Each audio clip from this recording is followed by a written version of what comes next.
My name is Jackie Redpath. I work with the Greater Shankill Partnership, born in Woodvale Street, and but I've lived all my life down the road here and up in Ballyselling now, and worked on the road here as a community worker in one shape or form since the 1970s.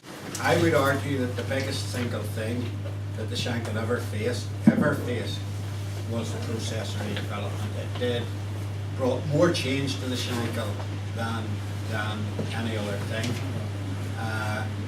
to the way the whole area worked.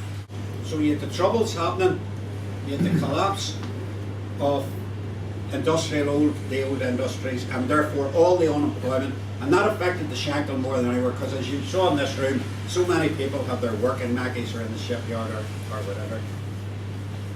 And as if all that wasn't bad enough, then came the bulldozer. And from 1967 on, you had a situation in which the Shankill, what the book that was written by Ron Weiner at the time called The Rape and Plunder of the Shankill, did not exaggerate, that title of the book did not exaggerate what happened to the Shankill. Big area, and that was called Redevelopment Area 12 and 13. And I think, you see, it's interesting that they give it numbers. The Reverend would understand this. You dehumanise people, you give them numbers. They didn't call it the Hammer redevelopment, or the Old Lodge redevelopment, or the Nick redevelopment. They called it Area 12 and 13. It was like compounds, 11 and 33. That's what you do when you've got an enemy, when you're doing bad things to people, you dehumanise. In June 1973, they invested 4,000 houses in redevelopment area 12 and 13. One go, boom, took them all over. They couldn't do that in Russia in them days. They were able to do it here. In the next 4 years, from 1973 to 1977, that entire area was demolished. 4 years, think of this, 4,000 houses taken down in 4 years. But on the Shankill, we lost this. We were the biggest single redeveloper in Belfast. This was the heart of the empire. This was the privileged people. This was the ones our government were looking after at the time. This is what was happening. 4,000 houses. And with it a whole way of life went. Idea. There's the Shankill Road. I hope you can see this. There's the Shankill Road going up.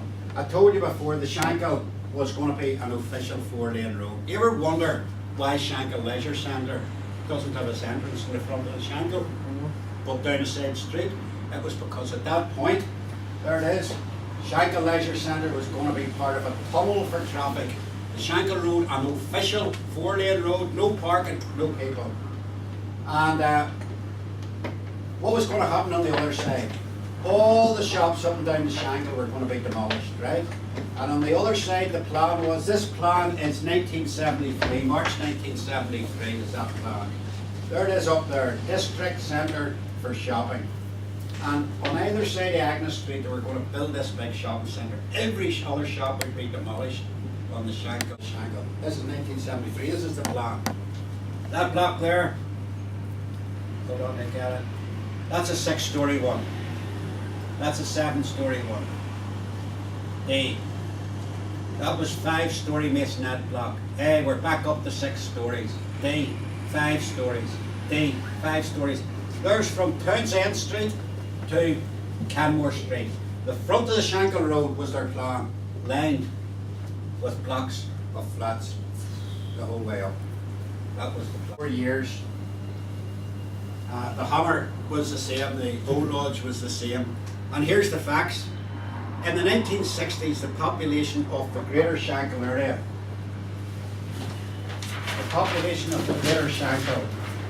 in its heyday, in the 1950s, 1950s, population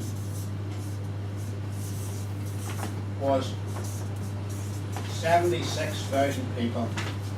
And by the 1990s, that was reduced to 26,000 people.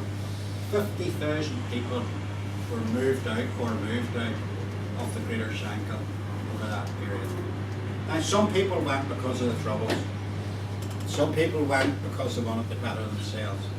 But the truth is, the vast majority went because they had no option. And why had they no option? They had no option because in redevelopment area 12 and 13, in 4 years, they knocked down 4,000 houses and built back just over 200. So what option had people got but to go? Now, it was into this situation that the Shankill started to fight back. Because you might ask, why did that never all happen?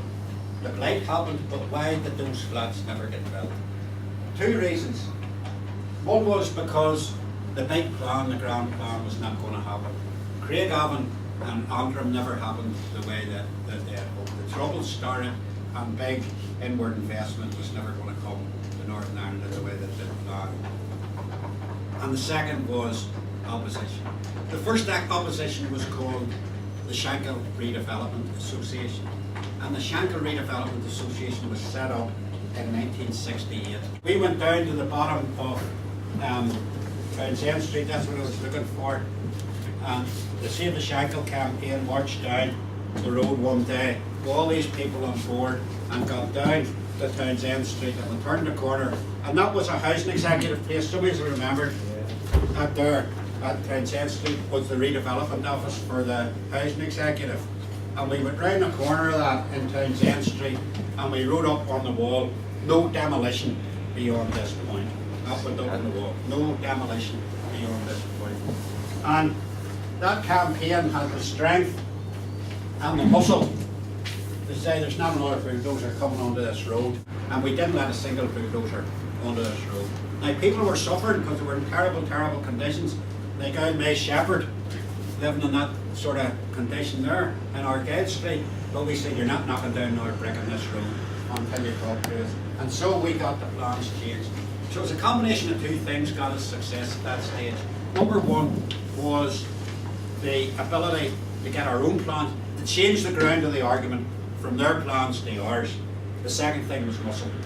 The second thing is we had a campaign that everybody was behind. It was the story of the Save Our Shankill campaign. The no demolition beyond this point meant that no more shops were going to get knocked down at that time until there was agreement on what happened.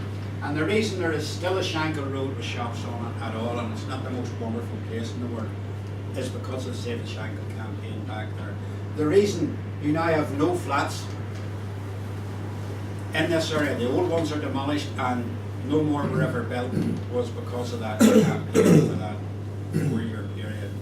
And the reason why you actually don't need to negotiate with a housing executive now about the type of housing going back, you might have to negotiate with them about whether anything's going back, but once they decide to put back, you're guaranteed, like mid Shankill over there, from Kenneth Street down, a good, well laid out place to live in.